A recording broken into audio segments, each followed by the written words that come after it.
মাত্র 2 মিনিটে শিখে নাও জলপদ্ম গাছের জন্য কিভাবে মাটি তৈরি করে জলপদ্ম টিউবার বসাবে। তো সেটাই আজকে তোমাদের সাথে শেয়ার করছি, দেখে নাও। এর থেকে সহজ পদ্ধতি আর বোধহয় হয় না। শিখে নাও কিভাবে জলপদ্মের টিউবার খুব সহজে মাটি তৈরি করে বসাবে এইরকম গামলাতে। প্রথমেই দেবো গোবর সার। তোমরা এর বদলে ভার্মি কম্পোস্ট ব্যবহার করতে পারো। কতটা পরিমাণ দেবে দেখে নাও। এরকম 1 কর আঙুলের এইভাবে মেপে নেবে।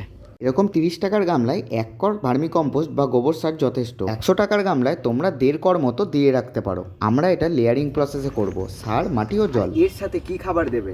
এর মধ্যে দেব এরকম 2 চামচ হাড় গুঁড়ো বা বোনডাস্ট, 1 চামচ নিমখোল, 1 চামচ সিউইডের দানা আমি এখানে ব্যবহার করেছি। এরপর এর মধ্যে মাটি দিয়ে ফিল আপ করবো। কতটা মাটি দিতে হবে? সার দেওয়ার পর যতটা জায়গা থাকবে 60/40 রেশিওতে আমরা এর মধ্যে মাটি দিয়ে দেবো। এই যে ভার্মি কম্পোস্ট দেওয়া আছে আর সার দেওয়া আছে, এর ঠিক এই পরিমাণ পর্যন্ত আমরা মাটি দেবো। 60% আর 40% থাকবে জল। পদ্মের মাটি রেডি করার আগে সবসময় এরকম কাদা মাটি রেডি করে রাখা খুব ভালো।